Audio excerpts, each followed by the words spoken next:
हैं और शादी के बाद हैं वो कहती हैं कि आप पहले बहुत अच्छे थे, मुझे कितना गिफ्ट ला कर देते थे, अब तो आप कुछ काम के नहीं हो। फिर पति पत्नी के बीच में रोज झगड़ा होने लगता है। पति पत्नी के बीच में झगड़ा होने का कारण क्या है? एक दिन कसम खाए थे कि हम बने तुम बने एक दूजे के लिए, जन्म जन्म का साथ है तुम्हारा हमारा, है तुम्हारे बिना एक पल नहीं जी सकता, शादी के पहले और शादी के बाद तेरे साथ एक मिनट नहीं रह सकता, डिवोर्स के पेपर तैयार करो। क्यों? शादी के पहले कसम खाए थे 7 जन्म रहने की, शादी के पहले प्रेम था, अब शादी के बाद वो प्रेम कहाँ चला गया? वो प्रेम इसलिए था क्योंकि लड़का लड़की की सारी इच्छा पूर्ण करता था और लड़की लड़के की सारी इच्छा पूर्ण करते थे, लेकिन शादी के बाद एक दूसरे की इच्छा पूरी नहीं कर सकते थे, इसलिए झगड़ा हुआ।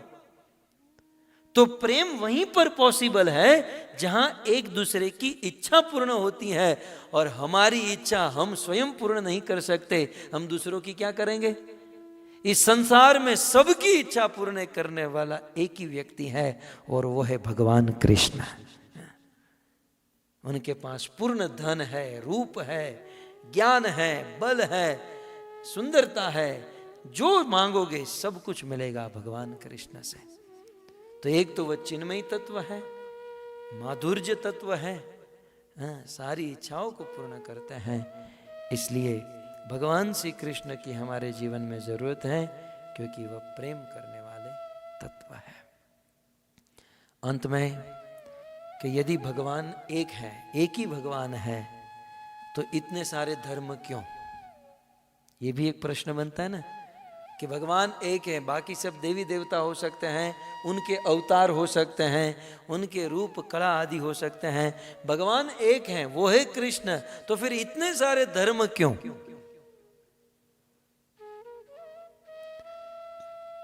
यदि उसमें सच और इतने सारे धर्मों में सच्चा धर्म कौन सा है और हमें कौन से धर्म का पालन करना चाहिए?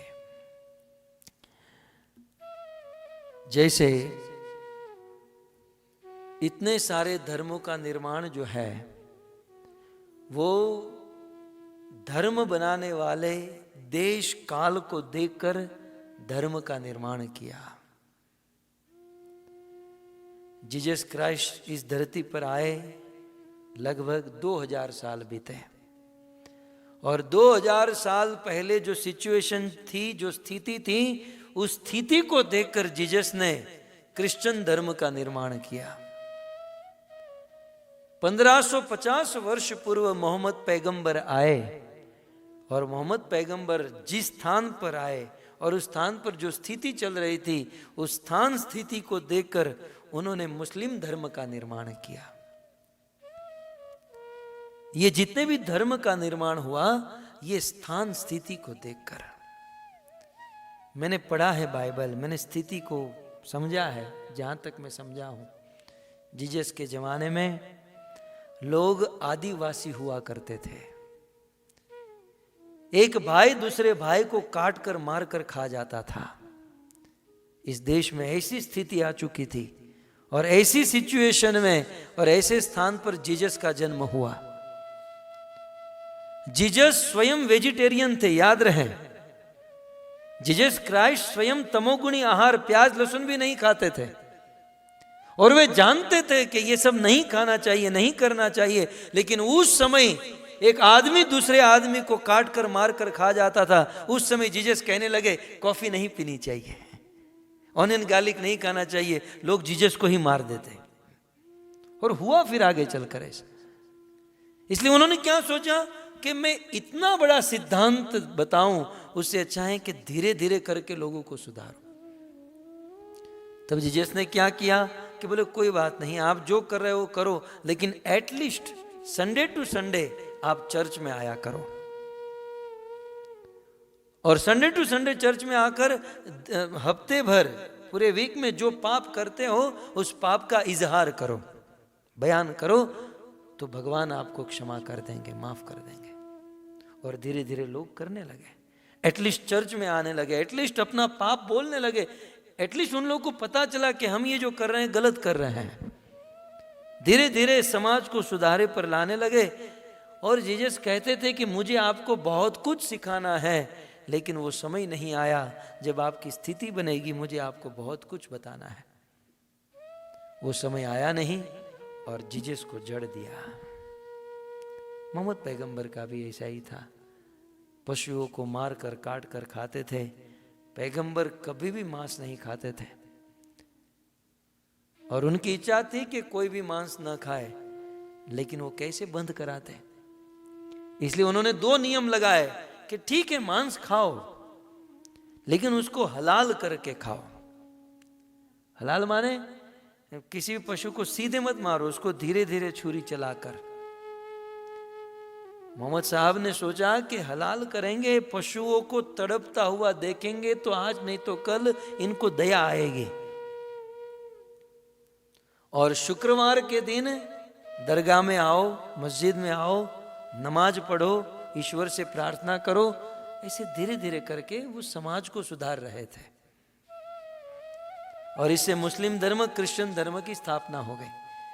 बाइबल में, कुरान में, दोनों में लिखा है, दोनों के धर्म संस्थापकों ने लिखा है कि मुझे आपको बहुत कुछ बताना है, लेकिन समय और स्थिति नहीं है, समय आने पर बताऊंगा। वो समय आया नहीं और ये दोनों मर गए और ये दोनों चले गए। तो जितना सिखा कर गए थे उसी को ही स्टैंडर्ड बना लिए कि बोले यही धर्म है और यही सब कुछ है। फॉर एग्जाम्पल, एक आदमी एक दिन में 50 सिगरेट पीता है और वो डॉक्टर के पास जाए, डॉक्टर कहते हैं कि कैंसर हो जाएगा, तुम एक काम करो, कल से 40 सिगरेट पीना शुरू करो। बोले ठीक है डॉक्टर साहब। डॉक्टर के कहने पर 40 सिगरेट पीना शुरू किया। 2 महीने के बाद वो आदमी गया, डॉक्टर ने कहा ठीक है अब कल से 30 सिगरेट पीना शुरू करो। ठीक है, 30 सिगरेट हो गई। और 2 महीने के बाद गया, अब कल से 20 सिगरेट पीना शुरू करो। 20 सिगरेट। और कुछ दिन के बाद डॉक्टर की मृत्यु हो गई। तो इस आदमी ने सिद्धांत बना लिया, भाई वो तो कह के गए 20 तो पीना ही है आपको, शाम 12 बजे तक 20 तो कंप्लीट करना ही है आपको। अब बताइए डॉक्टर का भाव क्या था, उद्देश्य क्या था कि 50 से 40, 40 से 30, फिर 20 से 10, 10 से 5 और करके मैं टोटली बंद करा दूं। लेकिन ये टोटल बंद कराए उसके पहले डॉक्टर की मृत्यु हो गई और इसने सिद्धांत बना लिया कि भाई कैसे भी करके अब मूड ना भी हो तो 20 तो कंप्लीट करना है, क्योंकि डॉक्टर साहब कह कर गए। ये अन्य धर्मों में ऐसा हुआ कि ये टॉप मोस्ट सनातन धर्मों को सिखाने वाले थे, लेकिन ये सब कुछ सिखाए उस काल स्थिति को देखकर धीरे धीरे सिखाने लगे, धीरे धीरे शुद्ध करने लगे। लेकिन तब तक तो ये चले गए और जहां तक पहुंचे थे उसी को ही धर्म बना लिया। तो ये अन्य जितने भी धर्म हैं, देश काल और परिस्थिति को देखकर इन धर्म का निर्माण हुआ। लेकिन सभी धर्मों का मूल धर्म कौन सा है? वो है सनातन धर्म। सनातन धर्म जो है ये देश काल और स्थिति को देखकर नहीं, सनातन धर्म हमारे आत्मा का धर्म। सनातन काल से जो बिल्कुल सुप्रीम धर्म आत्मा का धर्म है सनातन धर्म, जीवात्मा का एकमात्र धर्म है सनातन धर्म। इसलिए सनातन धर्म टॉप मोस्ट धर्म है।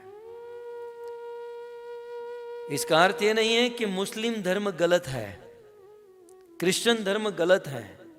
आप मेरे मुख से कभी भी किसी को गलत नहीं पाओगे। ये सारे धर्म अपने अपने स्टैंडर्ड से चल रहे हैं। स्कूल में पढ़ने वाले विद्यार्थी, कुछ लोग पहली कक्षा में होते, कुछ लोग दूसरी कक्षा में, कुछ लोग 10वीं कक्षा में, कुछ यूनिवर्सिटी में। यूनिवर्सिटी में पढ़ने वाला स्टूडेंट यह नहीं कह सकता कि पहली कक्षा में जो विद्यार्थी जो स्टूडेंट पढ़ता है वो गलत है। नहीं, सनातन धर्म यह नहीं कह सकता कि मुस्लिम गलत है। उसकी चेतना डेवलप नहीं है, उसकी बुद्धि विकसित नहीं है। वो कुछ न करे उससे तो अच्छा है एटलीस्ट शुक्रवार टू शुक्रवार कर रहा है। क्रिश्चियन धर्म में उसकी चेतना नहीं है, एटलीस्ट संडे टू संडे कर रहा है। गीता में कृष्ण कहते हैं बहुनाम जन्मनाम अंते ज्ञानवान माम प्रपद्यते। ये लोग आज नहीं तो कल, आज नहीं तो कल धीरे धीरे प्योरीफाई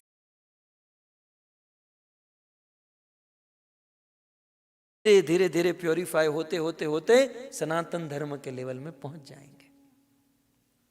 लेकिन ऑलरेडी जिसकी चेतना विकसित है, अर्थात जो ऑलरेडी यूनिवर्सिटी में पहुंच गया है, उसको पहली कक्षा स्टडी करने की जरूरत नहीं है।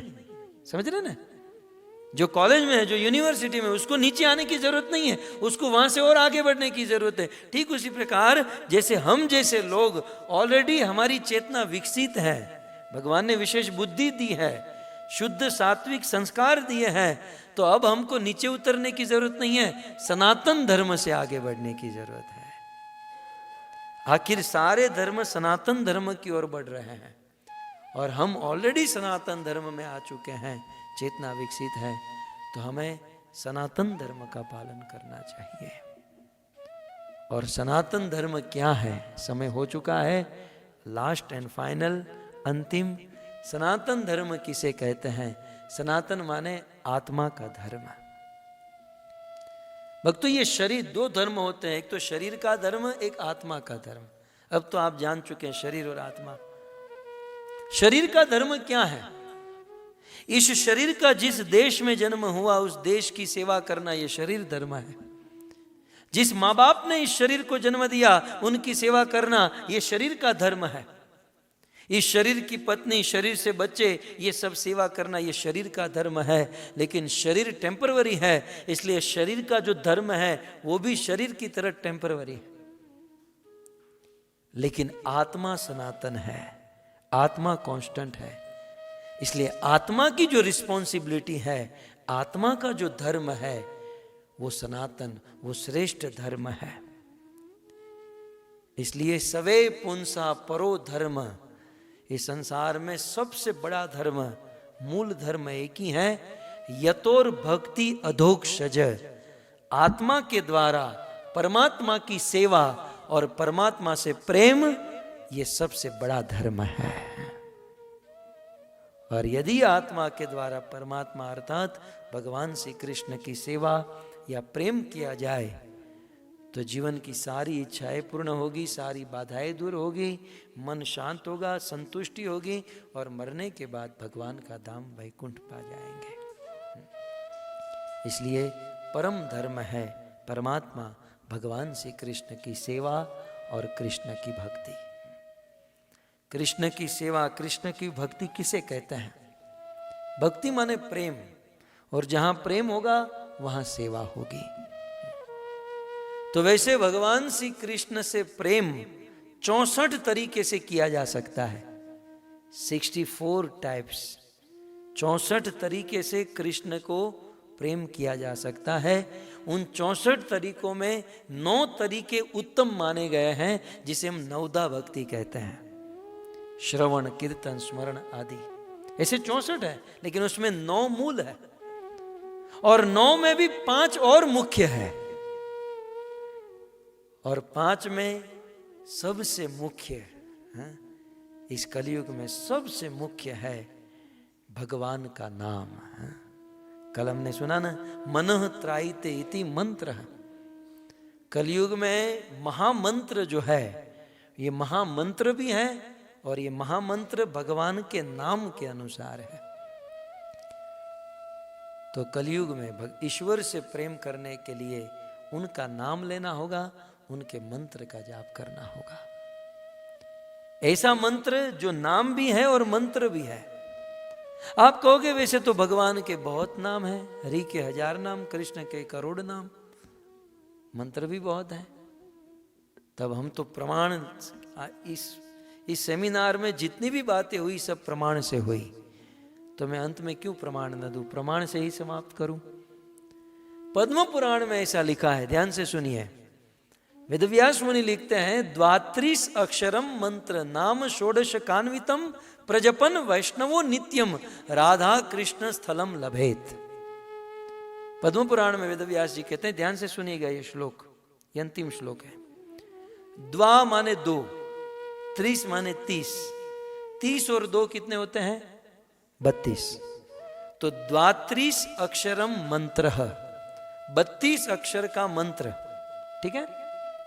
आगे कहते हैं, नाम षोडश कान्वितम, और षोडश 16 नाम, एक ऐसा मंत्र जिसमें 32 अक्षर हो अथवा 16 नाम हो, ठीक है। प्रजपन वैष्णवो नित्यम, यदि उस मंत्र का प्रजपन, प्रजपन माने प्रकृष्ट रूपेण जपन, अर्थात कंप्लीटली जपन। कंप्लीटली जपन माने माला के साथ। नाम का जाप कैसे होना चाहिए? माला के साथ, ऐसा लिखा है। कुछ लोग कहते हैं नहीं हम तो मन में लेते हैं, ये सब करने की क्या, हम तो मन में लेते हैं। तू मन में क्या करता है ये मेरे कृष्ण जानते हैं। कितने को गिराऊं, कितने का ये करूं वो करूं। जब कुछ लोग कहते हैं ना हम मन से करते, तब मैं सीधा कहता हूं अच्छा एक काम करो तो मन से खा भी लो ना, भोजन भी मन से कर लो, हैं, शादी भी मन से कर लो, बच्चे भी मन से करो, सब मन से करो। ये सब तो हम प्रैक्टिकल करते हैं, तो फिर भगवान का नाम क्यों प्रैक्टिकल ना करें, है ना। तो प्रजपन माला के साथ, और माला के साथ इसलिए गिन कर इसलिए करते। कुछ लोग कहते हैं आप भगवान का नाम गिनते क्यों हो? देखिए आपको कोई $100 की इतनी सारी गट्टी दे दे, रखो, तो हम गिनेंगे कि नहीं? पानी लगा लगा कर गिनते, 1 2 3 है?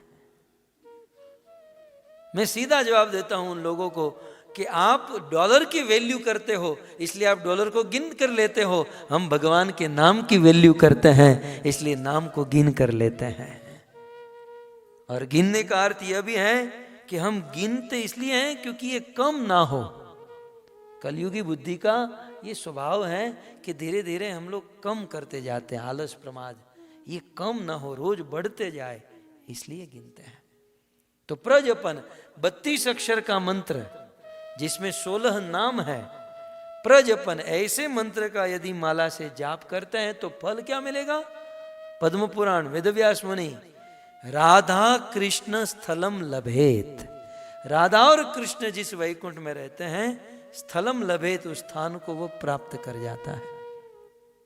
करना क्या होगा?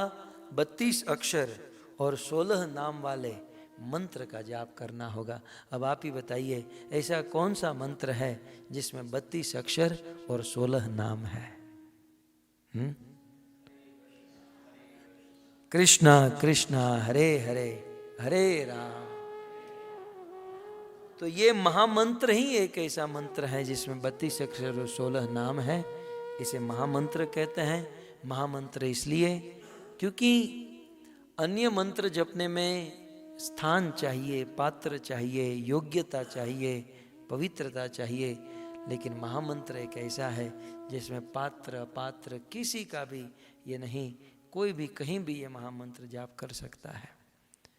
तो भगवत गीता की पूर्णाहुति हम कर रहे हैं और इस पूर्णाहुति के समय बस इतना ही कि आत्मा और ईश्वर के बारे में हमने जाना। ईश्वर भगवान श्री कृष्ण का भजन, कृष्ण से प्रेम, और प्रेम व्यक्त होता है उनका नाम लेने से। तो उनका नाम लेते रहें और भगवान से प्रेम करें, अपने जीवन को धन्य बनाएं। हरे कृष्ण।